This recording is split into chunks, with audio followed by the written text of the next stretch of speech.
Right.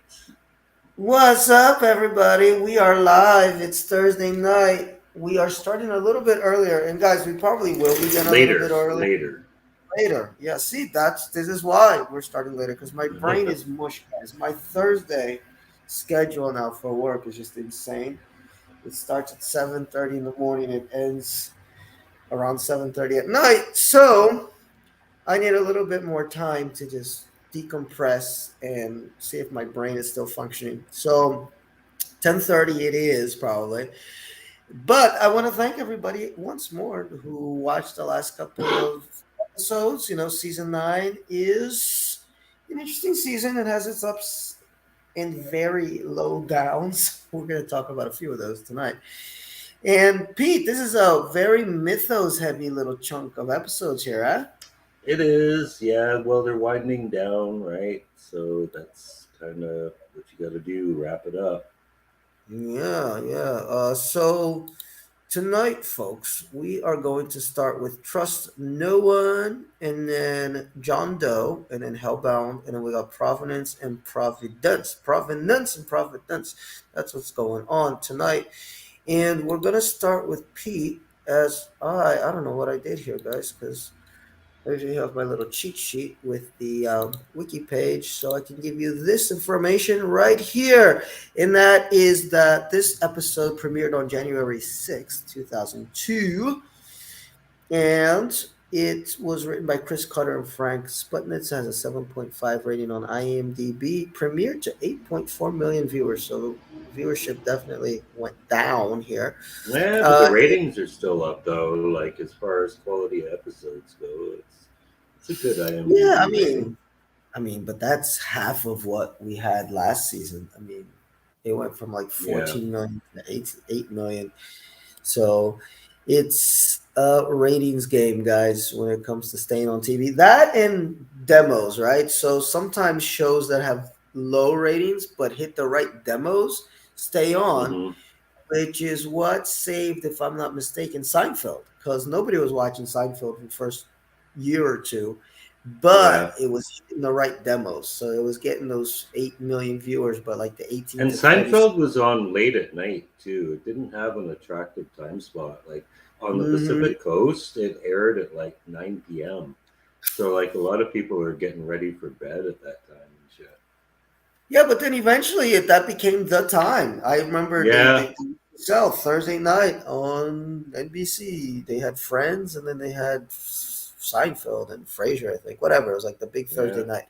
So, and the X Files was kind of the same. Like when it first started, it didn't have those great ratings, but it was hitting the right demographics. Unfortunately, I think these 8 million here were not the right demographics. So the show kind of uh, windowed down to nothing by the end of this year. So, synopsis is that Scully tries to arrange Mulder's return, but learns that the forces against them are unrelenting. And yes, we get hardcore super soldier episode Hmm. right now. So Pete's gonna run this one down.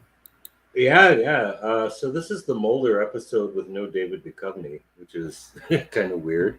Mhm. But it is also the first time we see an internet cafe in the X Files. So if you're charting the progress of 21st century technology and stuff, we've had mobile phones, I think, pretty much since the beginning. But this is the first time we see an internet cafe, and Scully is using that to talk to Mulder because presumably her own computer is not secure. So, what is more secure than using an internet cafe?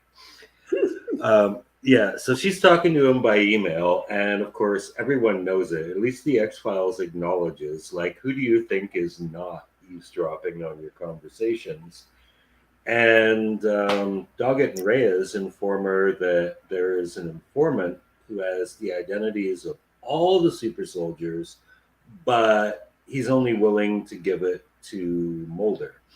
And they know, like, she pretends she doesn't. They're like, come on, don't shit a shit. We know you know where he is. But she doesn't want to give up the information because she thinks it might be a trap, which is actually very, very smart thinking because blah, blah, blah, as it turns out.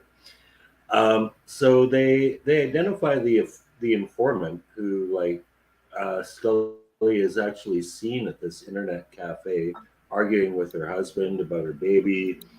Doggett introduces them, and it turns out that like her baby is quote unquote special, like William, because now we know William can do like freaky cool things like make the mobile above his crib levitate and shit. And she's looking for some answers. And as it happens, I forget which department her husband works for. He works for some government agency. But the important thing is his boss is Terry Quinn. Terry Quinn from Millennium and the X Files movie, and at least two previous X Files of the episode of the X Files. So we know anytime this guy And turns up, Lost. Don't forget Lost. I know you don't like Lost, but good lord, he was uh, the best thing about that show, Mr. John Locke. okay, He carried that fucking series. Yes, he's a okay. great actor. Love him. But anyway, we know as soon as he turns up, it's not good news. It's kind of like I'm reading this book in the films of Steven Seagal right now, and they in the chapter on Under Siege they say it's Gary Busey. He's either evil or he's Buddy Holly, and he's probably not Buddy Holly. So that's kind of like how it is with Terry Quinn. He's going to be up to no good. Yes. Um, so basically, he's the boss in this government agency, and they manage to convince Scully like this is the guy who knows the dope. If you want to help Mulder, you got to set up a meeting. So he arranges this long process, and for some reason, Scully knows that like Mulder's going to be traveling by train, so they have to go into the desert somewhere. I forget where it is, but this is really important because it ties into the series finale, like in a big Mm. way, huge way. So I don't know. I think it's New Mexico or something. I don't remember exactly, but she has to go through this long route to go out to meet Mulder, and big surprise, Terry Quinn turns out to be a super soldier and tries to kill everyone. He kills the husband, Doggett shoots him, he lands on the train tracks, he gets run over. Because he gets run over, Mulder won't get off the train because the train's not going to stop. Scully follows the train, and this shadowy figure who is supposed to be Mulder, like there's no way it's David Duchovny, but a body double for Mulder gets off the train. Hmm. Scully follows him. The super soldier who was run over by the train is still alive, chasing her. Everything seems to be hopeless, but he gets to this canyon and then he just fucking explodes. Boom, gone. You know, then he gets sucked into the canyon. That's the thing with these super soldiers. They get attracted to the red rock, be mine there, and they like because that's the one effect I remembered from watching this season a few years ago was Terry Quinn, Okay. whoever it was, getting sucked into the, which is a kind of a cool effect. They like get sucked into the fucking I rock, like it's just Yeah, I can't say for 100% certainty because it's getting on like 3 months now since I've seen this episode. I thought he blew up, but I know no, no. like being there definitely kills him. You know what it is? You're mixing up because there's a big explosion in this. Is when they do that whole rigmarole to get Scully to talk to him about like, which is kind of nice because she's got to change clothes and you see her, Yeah, yeah. No, no, she blows then up her he car. Yeah. blows up her car. They blow up the car. So that I think that's what you're mixing up the memories because the car gets blown up and then he starts talking to her. But then at the end, that's the whole thing with these super soldiers. For whatever reason, they're what do you There's call like it? a The mineral in this quarry yeah, that like just destroys yeah. him. And They that was start. Mulder's whole point to lead Scully to this quarry and say, "Hey, this is their weakness. This is how you Yep. beat them." So, big thumbs up for this episode for an episode that shamelessly exploited Mulder without him actually being in the episode. At least David Duchovny, they had like a stunt double, I guess. I thought it worked pretty well, like in an advanced planning kind of way. Like at least it shows that they had a direction they were going in because this turns out to be really relevant in the finale. So I like the fact that it shows they were thinking ahead. It had drama.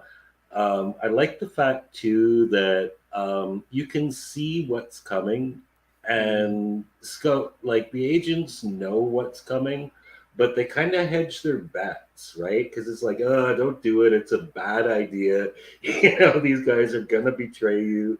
It's all a trap. But they kind of hedge their bets and say, well, okay, if it's a trap, we need like contingency for that, or at the very least, hope that Mulder has a contingency for it. Like between the four of us, we should be smart enough to figure it out, and it works out well. So, yeah, pretty good mythology episode for season 9. Yeah, I think this episode, and it's like from my last viewing of season 9, which is many years ago. I think it's the only one that I still had the memory of, and it was specifically of that scene. That's why I was so sure, that because I thought it was such a cool effect. Because all of a sudden, their hands get all gray. It's like they turn metallic, and they start shaking, and then zoop, they get sucked into the rock. Um, so I dug it too, and this time, like I said, guys, I was trying to pay extra attention to make sure I'm understanding this new mythology because last time I was kind of like in and out, and Mm-hmm. I give it a better grade this time than I did for my first viewing of this season 9 mythos. I think if they had I think, like Pete said, the biggest fault of this season was keeping Mulder in the show when he's not in the show. If they had just Mm-hmm. moved in a different direction for real, done this whole myth arc, maybe even cut Scully out after a couple episodes because she doesn't do much. Actually, one of my first note was like a Scully centric episode. Woohoo! So it's kind of like you're teasing us with these things that we really love, like give me some Mulder, give me some Scully, give me some Mulder, but you're not really giving it to us. And I Mm-hmm. think that's what might have, I guess, what draw people away, made people kind of turn people away from season 9. And but if they had just gone all in with this new thing, with these super soldiers, kind of a cool arc, and it's actually more linear and a little It's bit very linear. Like, it's not convoluted either. It's like yeah, it's established and we know what's going on. And one mythology episode naturally progresses into the next. exactly. Um, I do have a few notes here. One is, man, oh man, 9 years in and they still can't do voiceovers very well. I hate the voiceover acting, or the voiceover writing, I should say, for Mm-hmm. the X Files, because it's like it's so out of character of how these people actually speak. I guess it's supposed to be their writing voice, but it's like Carter trying to go pseudo Shakespeare. It's really annoying. Scully's personal email is Quake, whatever her little Yeah, dog. So that's right. That's right. Yeah. Still um, guilty over losing the dog to the swamp still monster. guilty. Yeah, and we still get references in season 11 We to do, we do. There's actually a lot of Easter eggs in the last 2 seasons. oh, a lot. They're so fun. Um, but yeah, I definitely thought it was an interesting build up of Myth Arc. A little all over the place. That's another issue. But that's the X Files all the time. But definitely better than. Well, I can't even remember now the episodes we did last week. There was one Myth Arc that I were like, what the fuck's going on? Yeah, but cool. I gave this one 3 stars. It might make my end of season list here. Now, one that definitely won't, guys, is this episode, John Doe. Now, I kid you not. I before we came on, I was here on the X Files wiki page just rereading. I seriously read this whole thing like Hmm. very carefully, and halfway through, I got lost. I was like, "What the hell is going on?" So even that Yeah, I didn't quite even the understand. summary is convoluted. Exactly. And I was like, what the hell is going on? I thought at first that John Doe, when I just read the title as I was setting up our little slideshow, which I always forget to change the fucking page. There it is. Trust no one. There's our Terry O'Quinn there. And here we go. We got our Doggett episode. And I was Yeah, I was totally lost. And it's funny. I told Pete, and it's like, it's. I was thinking it was the episode where an old character comes back, that we thought got burned up. But then I realized, oh no, it's that John, it's the Doggett episode. And then Pete was like, Hmm. I think I lost my memory of this episode too. And it's all about memory loss. And I'm just going to give the basic idea here, guys. Reyes and Scully struggle to locate Doggett after he wakes up in Mexico with no memory of who he is or how he got there, which doesn't seem like an X File. Seemed like a good weekend in Tijuana. Yeah, But exactly. anyway, January 15th, 2002 is when this premiered to 8.7 million viewers. A very rare dud by Vince Gilligan. He wrote this Yeah. one and directed. Solo. It's his first solo episode in a long There you time, go. though. Directed by Michelle McLaren. Oh, and by the way, I did want to mention something before we do move on with Trust No One. Hmm. Just a little bit of trivia because I know our folks love trivia. One is that the last episode, guys, the whole teaser was just a bunch of footage taken from old episodes. Within the end, Leonard Betts, Pusher, during Scully's voiceover, and this is the first of only 4 episodes in season 9 in which David Duchovny appears. Yeah, he But does appear. yeah, archive footage though. The other Okay. being Jump the Shark, Right. William, where he appears as a hallucination, Right. and the season finale, The Truth. That one is Hmm. actually him. So that's just kind of a bit of trivia. And Mulder's email is trust underline no one at mail.com.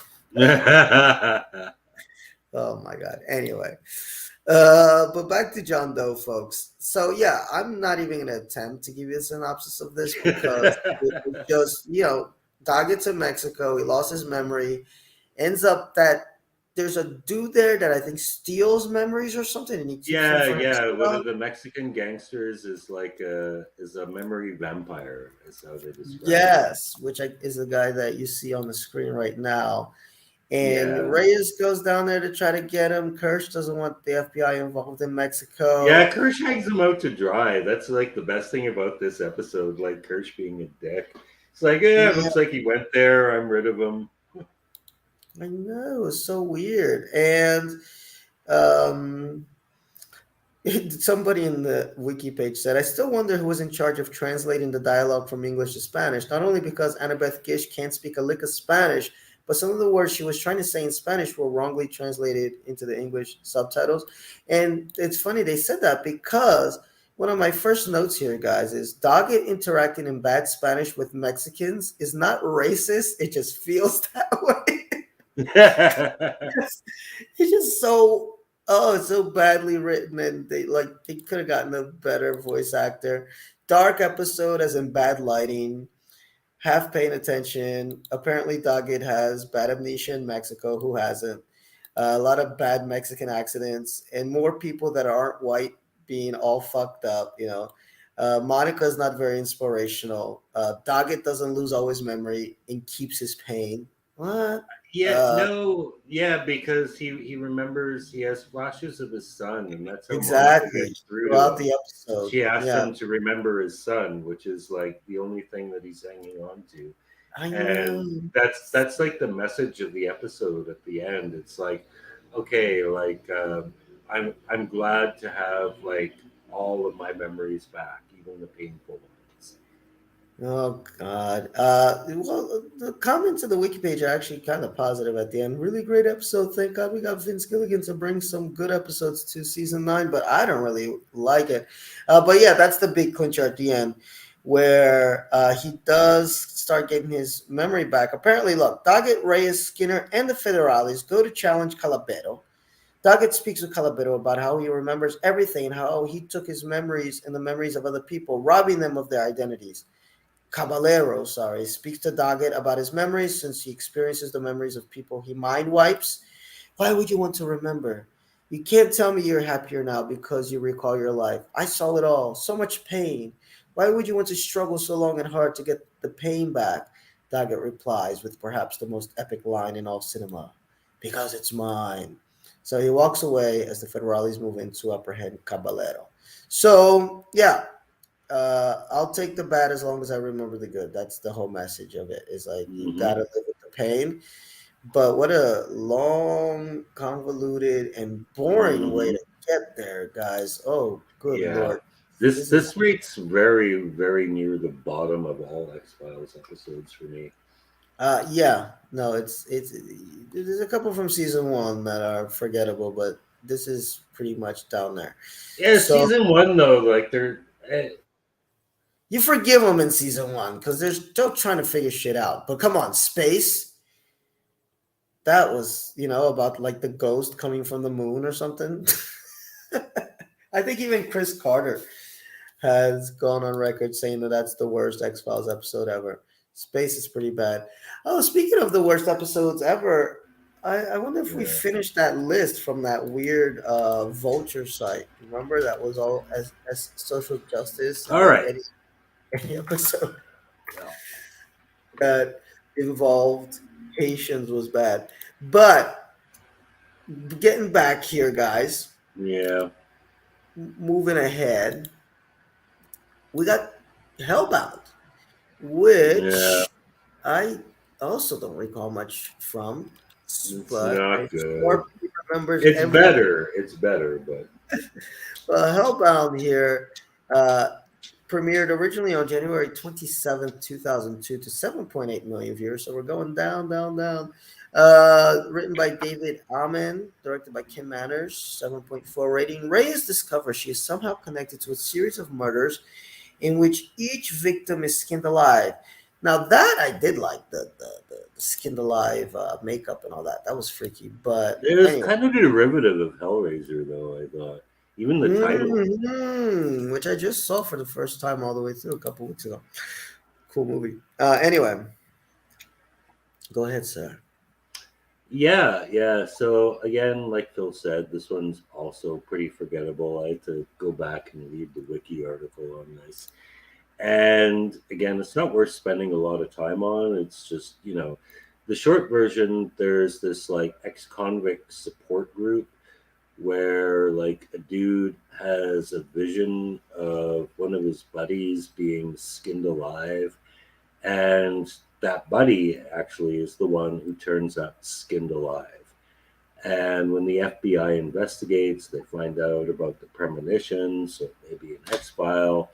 So they investigate, and it turns into a serial case. And there's a lot of red herrings in this one. Like you got Doggett. This is basically a Reyes and Doggett episode. Scully's in there for like 5 seconds to do the autopsy. But basically, Doggett's doing the detective work, trying to find a logical suspect. And like every time he thinks he knows who it is, that person gets skinned alive. It's like, nope, Mhm. wrong again. Um, but yeah, his main guy is this guy named Ed, who also winds up being killed. Reyes is going more with her supernatural spidey sense, and she finds these news clippings indicating that in 1868, these miners killed this guy, and they are being all reincarnated, the victim and the miners, so that the victim can seek revenge on them over and over and over again. Um, so when I was about 13, there was this like really short-lived comic book series called Void Indigo that followed the exact same premise, and it would not surprise me because if this episode was lifted directly from that, it was about like four wizards who murdered a barbarian, and then in like modern day times they were reincarnated as rich businessmen on Earth, and the barbarian for some reason was incarnated to an alien who had to come to Earth, and the premise was he had to kill them all. It got canceled after a very short period of time.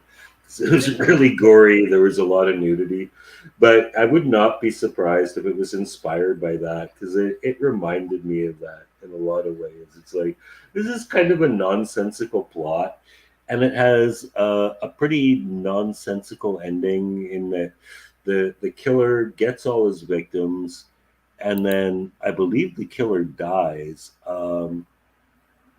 Oh, actually, yeah, no, the killer dies, but then we see, like in the last scene, that babies are being born, which is just supposed to automatically tell us it's just all starting again. They're all being reincarnated again. So it's kind of like a really silly reincarnation revenge story that might have played out better, I think, in a 2 hour movie if it was more of a mystery and there was like a little more depth to it. But honestly, it all felt like it nicked from this like pulp comic book that I read when I was 13. So not a fan of this one, except for the skinning effects. The skinning effects are good. I'm with you. The and also I liked when they meet this old autopsy dude. He's like 84 to get advice from him because apparently this thing had been happening over a long period of time. So I love it when the X Files does that, where they get like some old school folks dealing with the paranormal and try to get advice from them. Um, I thought it was okay. It moved along. I mean, compared to the rest of the season, it's good enough, to give it like 3 stars. And I think I remember this comic book series you're talking about for some reason. It rings a bell. Um, but I don't. Yeah, I don't know. Maybe I'm thinking of something else. But yeah, Hellbound was all right. It was decent, decent, decent. Especially compared to the last episode that we saw. But then, guys, now we're gonna go right into heavy mythos, and it gets freaky. Okay, because we got Provenance. This has a 9.7. Oh, sorry, 9.7 million viewers watched this on March 3rd, 2002. So right about now, but 20 years ago, and it was written by Chris Carter and Frank Sputnitz again. So they're doing heavy duty here. Mythos work, directed by Kim Manners, 7.7 rating. And basically, Scully and Doggett and Reyes find evidence of a dangerous UFO cult, which has found a second spacecraft similar to the one Scully studied in Africa 2 years ago. Misled by the FBI, the agents enlist the help of the lone gunman to protect Scully's son after they learn that the UFO cult apparently intends to kill the child. Now, I was not a big fan of that whole sixth extinction arc. I thought it was kind I of didn't boring. mind it. I just thought it ended badly. Yes, Could was it build up. what, weird hallucination from Mulder? Was that the one, right? Or no? Sorry? Wasn't it with the weird hallucination from Mulder? Didn't it end like that? I forgot now. I kind of wiped my memory from that. But this one I actually liked a little bit more. They did a little. It kind of moved a little bit. The pacing was a bit better. As far as what's going on, well, William, we find out is this very special child. Okay, Mm, so everybody's after William. But the beginning yeah. is really cool. It's a Canadian U.S. border crossing gone terribly wrong, Uh, and while this guy is on his motorcycle trying to make that crossing, the border guards got got him. But then his bike explodes when he goes, Yeah. down this ravine. And you think he's dead, but he's not exactly dead. But what lies beside him is these torn pieces of paper featuring the Navajo alien rubbings that we remember from back in those Sixth Extinction arc. Now the thing is, the FBI, I guess, come get their hands on this. They call Scully into their office to try to know if she knows anything about this, and she's like, "No," but she's lying, you Yeah. know. Although Pete, I kind of forget why do they want to keep this away? Because they do kind of shut Doggett and Reyes out, and even Scully as far as investigating this. Do they know the power of these rubbings? No, I think they just remember last time it put Mulder into like a fucking mental hospital. Yeah, okay. So they're like, we don't want her fucking with this. Um, so they Scully goes down to the X Files office and asks them, "Hey, are they spying on us?" Because now Scully's out. She's not in the office anymore. It's Doggett and Scully. Oh, Doggett and Reyes down there, and she kind of does ask them for their help. So they go outside of the normal channels to try to get information on these rubbings. And that's when we find out dude did not die. And then there's this really nice scene between Reyes and Scully in Scully's apartment where Scully explains what happened to her and how she found those rubbings and what they mean and how it could possibly be a message from God because it has all the main religions written on it. Mm. Hmm. And I just liked that little interaction between them because Reyes, I don't know, is Reyes kind of agnostic? Is she supposed to be played agnostic? I don't know. Yeah, she's very agnostic. Yeah, She's like when Scully first asked her about her beliefs in her first appearance.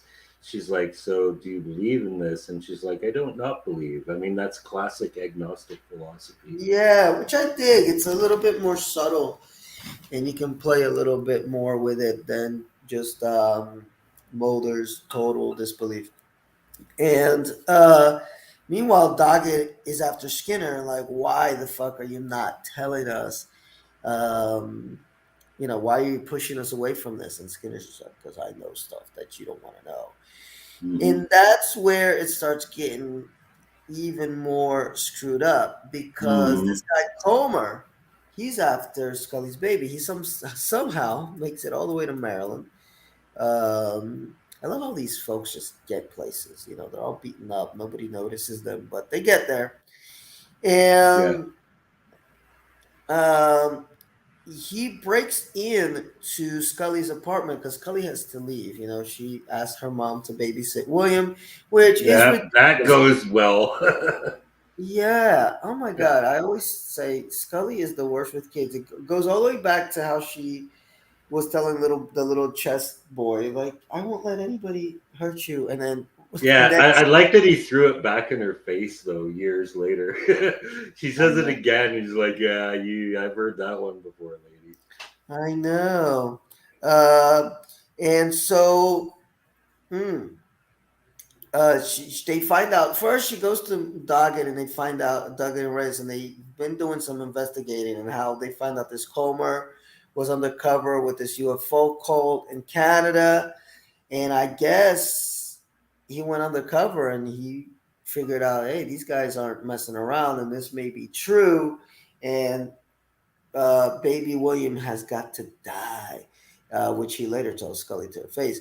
But anyway, Margaret Scully, she gets kind of knocked out. Comer's in the apartment trying to smother little William. And we do get a great Scully Fu scene. She comes in and she's ready to fight. And then he She's kind Mama of beats Bear. Scully. How I love it. And I love how Scully shoots to kill. Like, she doesn't give a damn. She's just ready. Yeah. So it's nice to see that happen. Um, but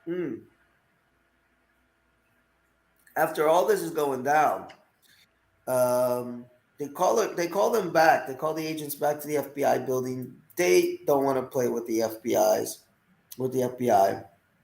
because they feel that they're working against them, and especially with this guy Comer, he works for the government and all this stuff. It all culminates to what? They figure out, Scully and company, that they're after this baby. So Scully's got to make this hard decision, which is, I got to get rid of this baby. Okay, once more, we got to get rid of this baby. Um, and so Scully drives, into an abandoned alleyway where she meets the three lone gunmen who agree to look after William while Scully attempts to find out who is pursuing him. She gives this emotional farewell to William, and my God, this is such. I hate the end of this episode because they're driving away. First, they take forever to say goodbye. Okay. Mhm. Scully leaves, and the lone gunman, They fuck up so bad. fuck up so bad, and it makes them terrible. Because the minute they have the baby, they're ambushed by this old woman who opens fire on their van, knocks the vehicle off the road, and they're incapacitated. The woman opens up the bag, takes William out, and boom. And I'm like, good lord, man, how are you gonna write the lone gunman to be a bunch of like useless idiots like that? Yeah, I So think though the implication was though that they're just out of their league. Like they're good at computer shit and subterfuge, but when it comes to dealing with like superpowered aliens and shit, it's like way out of their league. I think I know, but that's then why mostly call on them? Scully and Reyes. I know, but why call them then? If Scully, because that Yeah, makes I it know. look bad. It's like, why would Scully call them? Like Scully could have just called Doggett and been like, just drive off somewhere with this little baby or Monica. But Yeah. they're gonna make this big like I know who to call the three. So it makes Scully Yeah. look bad. It makes them look bad. So a bad decision there at the end. But I dug it. I kind of actually really enjoyed this episode. I thought the U.S. Canada border opening was really cool with the bike exploding. I like how Doggett is not a believer, but he will steal from Skinner's office. Yeah. And Scully's fight scene is really cool. But yeah, Scully is just seriously the worst at taking care of kids. Should have waited until the Yeah. LG sped off. That's another thing. She could have just waited. Like, let me just make sure the kid is gonna leave here safely. In Doggett, didn't Doggett try to stand in front of the car to shoot at it? Like, how stupid can you be? So a few dumb decisions, but overall, I kind of dug this episode mainly because I was like, oh, they're finally getting rid of this baby man because this baby is such a drag. Um, but it's to be continued. And then where it Yeah. continues to is even weirder than Hmm. the first episode. But before we go there, Pete, just really quick, look, Scully demands an explanation for why Comer wants to kill William. And he explains that according to Josefo's prophecy, William was a miracle child who was destined to lead the colonists to victory on Earth, but that it would only be fulfilled if Mulder was deceased. Since Comer had been told that Mulder was dead, he insisted that he had to kill William to stop the aliens and prevent the prophecy from coming true. Comer insisted that Scully return the artifact to him, and she complied with his request, but their decision was interrupted by the arrival of the Toothpick Man, who demanded that both Scully and Reyes exit Comer's ward.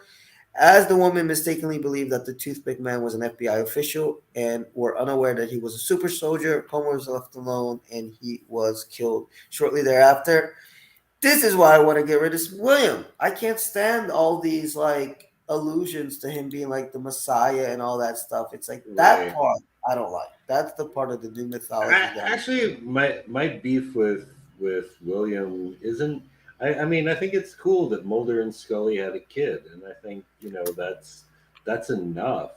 But the problem is his origins. I mean, at this point, they're convoluted. In the last two seasons, they become insanely convoluted.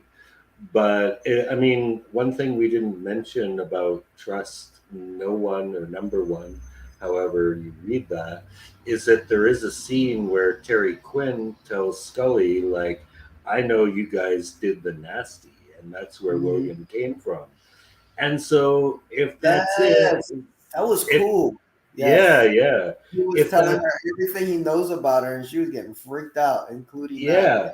So if that's it, why is he like this Messiah child? Is it because Scully like got her ovum taken out and is now able to conceive through some kind of alien means? Like it just gets more and more convoluted to the point where it's like I don't know, man. Pick your theory. They all have flaws.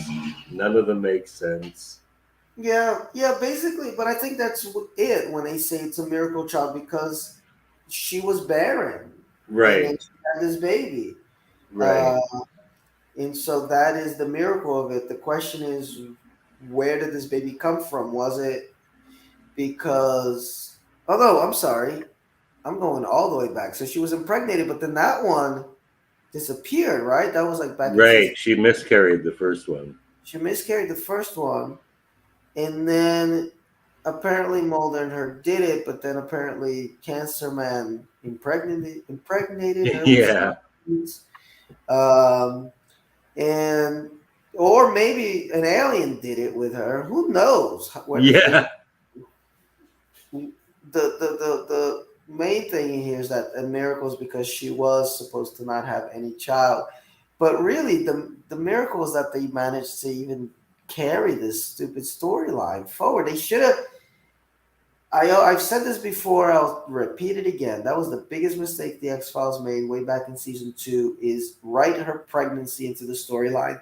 They could have just fixed it with that miscarriage, but then they're like, "Hey, this might still be a good idea." No, it's just Or they could have just done what they've done a million times since, was just like, have her doing something else. She's not there, no Scully this week. Because she was only gone for like 2 weeks. It's not like she was exactly, gone for half the season or something. exactly. We could have just gotten another crappy vampire episode with the Exactly. Cully's girlfriend, Yeah. and that would have been enough. So it's just a weird element to add into the scene because um, I don't know about you, Pete, but it's very, very rare that I like anything adult themed, horror, whatever it is that's kind of like a little bit hardcore, that's got kids in it. Like kids just like drag it down. Unless it's written in a way like I like that movie, The Vampires versus the Bronx. It's kind of tongue in cheek, it is horror, but the kids are cute. But if you're giving me a movie like Seven, unless the child's head is inside of a box, like I just don't want to see kids. It just drags the shit down. It's like very, very rare. Or maybe The Sixth Sense is a good example of one where it works Yeah. because that's just Well, where it works is where they're the central characters, really. yeah. If the central character is like an evil kid from hell, okay, it'll work. But you bring a kid into it, like it's like adult shit, and then you gotta have these scenes where take. Can you babysit the child, dude? She's got the most wanted baby on planet Earth, and she has her mom. Like, you should have armed guard Yeah. to babysit this kid. Like get those cartel from the last episode. Hire some of them to babysit this kid. So that for me is what pisses me off about the whole William baby whatever storyline. And it sounds so terrible to say because I'm gonna say something so sexist right now. I'm not sexist, but I'll do one of those lines. But in a way, I shouldn't say this, but it kind of shows why you know women kind of get fired or don't get ahead sometimes in their jobs because they got this kid to take care of. And women make that choice, and that's fine to do. That's a great choice. If you're going to choose your kid over your career, do it. But you can't have that happen on the X Files. Like Scully is married to the FBI, and then they Right. have this whole thing where now they're going to try to make her a widow and a homemaker in the middle. Like that just doesn't fit. It just like the two, she can ride off into the sunset and take care of her kid and be like a stay at home mom. Wonderful, but it doesn't give us FBI Scully at the same time, which is why I love when the kid does disappear for real, and then we get Scully from the movies and Scully from season 10 and 11 because she's back to business. She's like, yeah, I had a Hmm. kid, but now I'm here to do some Scully foo and fight some monsters. Like that's my main job. So sorry, women out there in the audience, but that's just how I feel. Just went on this long diatribe about this poor kid, but it does piss me off. It's one of those things that just piss me off about this episode. This damn child. Anyway, and written by two dudes, okay, who have no idea how to write for women sometimes, and most of the time, and Chris Carter. And then they definitely don't know how to write about women and children. So that's another issue. So there you go. Just to prove that I'm not sexist, I'm going after the men now. In Chris Carter and Frank Sputnik and all these guys, because there's very few episodes written by women, directed by women, don't know how to write for women most of the time, and they especially don't know how to Uh, write for. I've complained about how when their inability to write for non-white people too, like in the episode Hellbound. So there you go. There's my social justice warrior moment for you too. So well, that's how television has changed over the years, though. I mean, we got a lot more female directors, a lot more ethnically diverse directors and writers. So that is probably why things have improved in that area. well, this is true. It's yeah. Look at Pete's social justice warrior moment. Woohoo! See, we Yeah. went from sexist to we are there for you, people. We are there for you. Anyway, now we get to episode 2 of this arc, guys, and it Yeah. is called Providence. And what are they gonna do with this helpless little baby who's not that helpless after all? Yeah, yeah. I mean, actually, like, I'm gonna give a really brief review of this one because if you really want to see how badass William is, like, you skip ahead and watch season 11. Like, this baby is not in fucking danger. Yes. So this premiered on March 10th, my deceased mom's birthday. Um, and it was viewed by 2002, by the way, viewed by 8.4 million people, has a 7.5 rating, directed by Mr. Carter and written by him and Frank Sputnik. And as Daggett recovers from injuries in the hospital because he's an From idiot, getting run call. over. Yes, he said, run me over. Um, Reyes and the lone gunman help Scully in an effort to recover her baby. Okay, go ahead. Josifo's back in there. Hmm. Yeah. Well, I really didn't care for the first half of this arc as much as you did, so I cared for this even less. Um, I did like the beginning, which had like a really good Persian Gulf flashback, where we see that these super soldiers have been around for a long time. Like this is going. I mean, the Gulf War was like, uh, 91, 92, right? yeah, yeah, yeah, and so like this military guy recounts his story of like being in a hopeless battle and he's saved by guardian angels and yeah, no, they're super soldiers. So we get that little flashback, but it's mostly just about everybody's looking for William. Even Brad's in on this one. Brad pitches in to help. Kirsch doesn't. Kirsch is still a dick, still a dick. But Brad's trying to help out as well. So the whole team's kind of in on tracking down this baby. And this is actually the part of the episode where we get the mythos, where it's like William or Fox. Like it's that Mm-hmm. William's like the alien messiah. His goal was basically to lead the colonists against um, yeah, it was to lead the colonists. I think he was like the colonist messiah. Mm-hmm. Um, but that's not going to happen if Mulder is still alive. So basically, Scully is faced with this choice where she can have her baby back or she can give up Mulder. And like I said, I'm not crazy about this arc. The long and short of it comes up to William takes everything into his hands and apparently just like goes scorched earth on all these bounty hunters and shit. Like, Yeah. fuck you, I can take care of myself.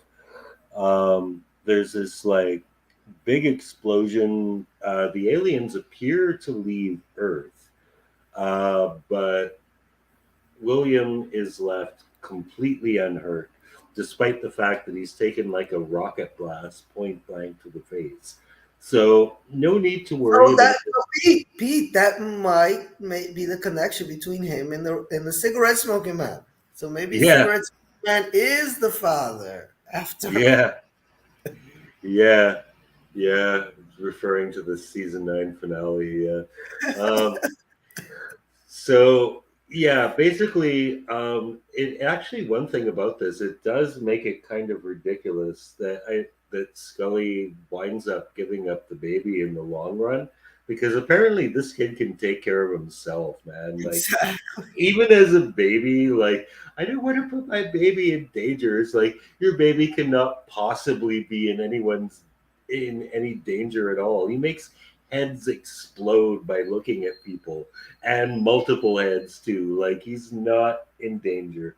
You can keep your baby. I think what you're really saying is the kid's causing you too much stress. Yeah. Got people constantly are always going to be coming after him. That's okay, but fuck, don't even get a babysitter, man. Like leave the kid at home. Throw like some kibble in a bowl, and he'll be able to feed himself.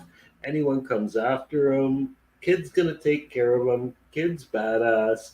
Don't He's need to like, worry Professor. about the kid. So this really kind of invalidates most of her reasons for giving the kid away, except that he turns out to be too much trouble, really. I know. Don't we wish we could all just do that? Yeah, Yeah, because he's there, basically there Professor X, like plus some. yeah, He's there cool.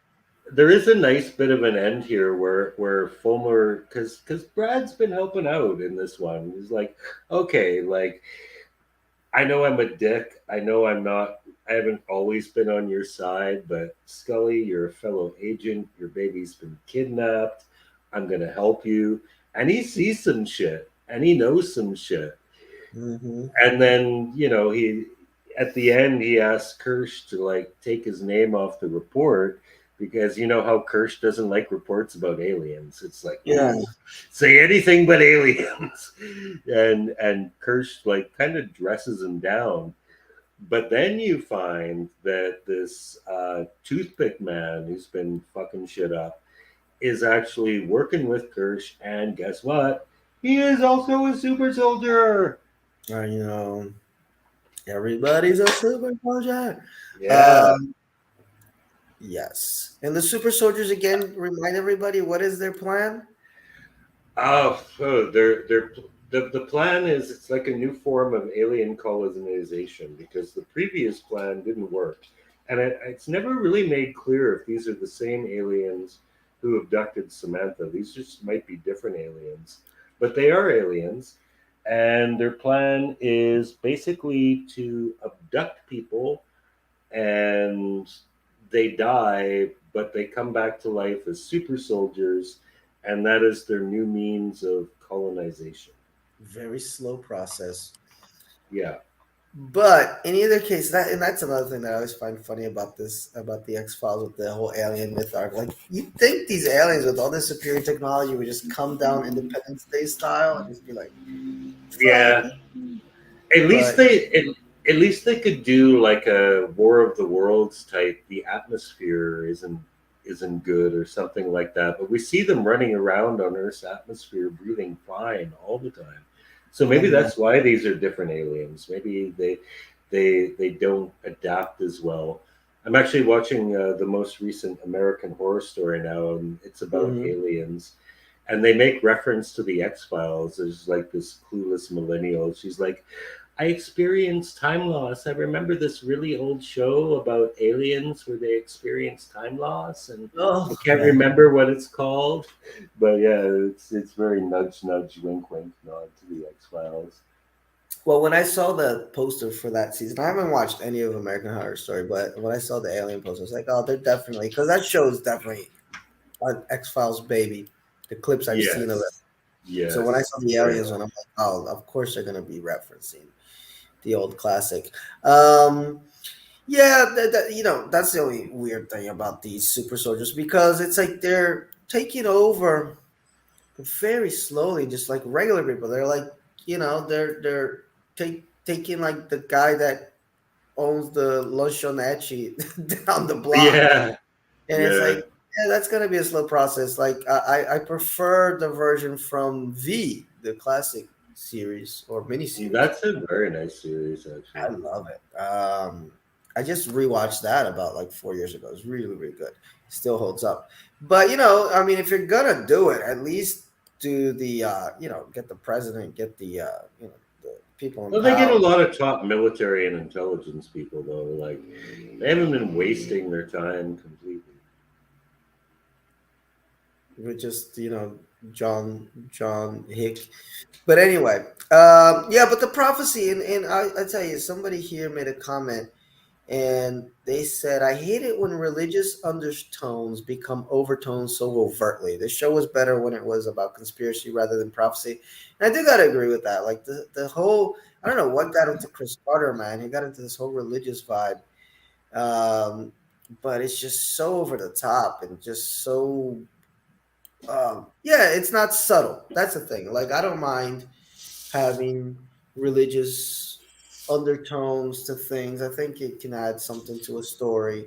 But when it's so over the top and like you're not subtle with it, you don't make people at least think. Because if something's written well and it's got religious undertones, I think even if you're not a religious person, you can at least appreciate, wow, because whether you're religious or not, at least I think almost everybody knows the main ideas of the famous religious stories. So you're like, okay, that's a cool little connection they made there, cool little um, metaphor or symbolism of this and that and the third. But when it's just beating you over the head that William's like the new Messiah, um, it's just insane. And then God may be an alien. I think what it is Carter must have really gotten into those Zachariah Stitchin in what's that guy? The gods were the gods astronauts. Guy from the 70s. I forgot his name. He must have really gotten into that stuff and been like, I'm just gonna put this in the show. But I'm with Pete. Not really. You know, not my favorite for everything, but it was okay. I like that Scully is just insane, and she goes for neck chokes on people. Lone gunmen again are helpful, but not because they can't find the ship in Yeah. time. Flies off, everyone gets scorched, but William survives. And again, I thought it was decent, but the big issue with season 9 in general is that it's all over the place. Like, Hmm. and it's weird because Pete and I just said, it's pretty straightforward, this new mythology, Yeah. but This, it's William.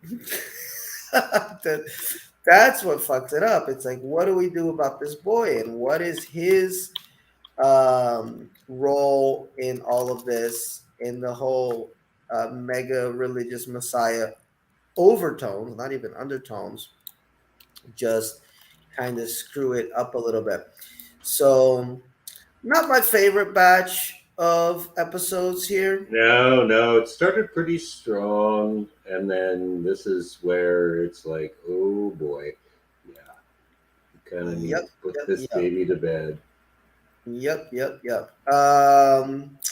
So let's do a quick skip and watch right here. Oh, look at that. We ended right on time. Uh, trust no one. Yeah, yeah, pretty solid thumbs up. Actually, kind of a high point in what's not a particularly great season. I agree with you. It's moody, it's Scully centric, and I dig it. John Doe. I have as much as amnesia about this as Doggett did about his life. Exactly. Yeah, I mean, party in Mexico, lose your memory. That's like Yeah, a good weekend, I think. On an yeah, X Files episode. Watch The Hangover. Anyway, yeah, we got Hellbounds. yeah. Not a fan of this one either. Yeah, I guess I don't know. I'll say watch because I apparently I like like. I like the effects, but Yeah, the story was blah.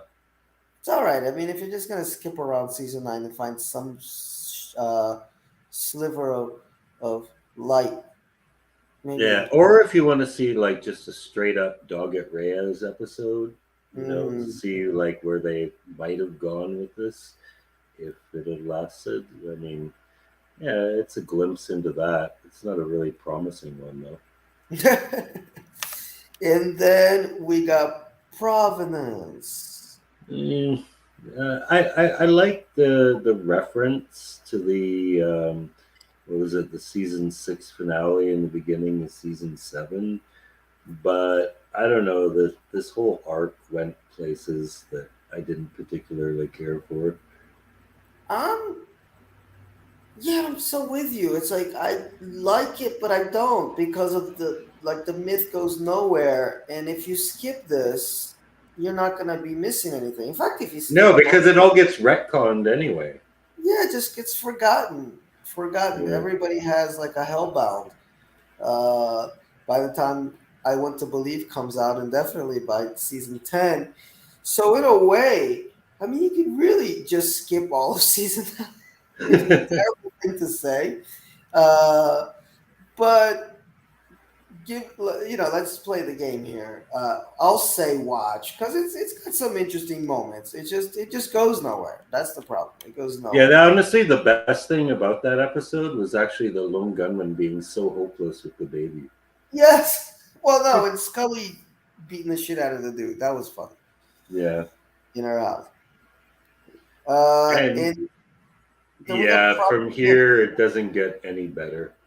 Yes, it's pretty blah. But again, I'll say watch just if you want to see some cool effects with the spaceship and everything. It's not, at least the pacing's okay for these episodes. Um, so there you go, guys. Probably one of our least favorable little chunks of episodes that we've done in a long time. I can't remember where we've been this uninspired talking about. Yeah, yeah. I mean, I was pretty enthusiastic about the beginning of season 9. I think I only gave one skip, but here it's like only one watch, really. Okie dokie. So, guys, tune in next week. I'm looking at my notes here. Oh no, I gave one a 4 star. Oh my god. So okay, so I'm curious about which one that is. So maybe next week, I got a couple 3 stars here. We'll have a few more better episodes. I think that Yeah, works. it ends on a better note. I remember the last batch, the last quarter is actually pretty good. We get like one really cool monster of the week episode before they jump right into the 2-part series finale. So it Yeah. it, it ends a little better than the middle. It starts well, ends well, middle's kind of yeah. Tough to get through. All right, folks. We will see you next week. Thanks for listening. We do have the Brazil Expat Journal coming up on Monday. I Maybe. don't I don't think so, Yeah, 'cause it's a dude. holiday. It's Carnival Eve. I'm probably gonna be Yeah, out I'm doing thinking the shit. same, man. So we might be back in 2 weeks. But I will be back on Thursday because I got to get back to work on Thursday anyway. So Right. I'm working on Thursday, guys. Oh, that's the worst, Pete. When you have 3 days off: Monday, Wednesday, and Tuesday. I don't know why I went out of order, but anyway. And then Thursday, I got to go back to work for one freaking day. I'm like, God damn it! But yeah, I'll be there. So I'll be in work mode. I That's a might as well bitch. do the X Files podcast. All right, folks. Good night, as they say in Brazil. Bye bye. Yes. Good night.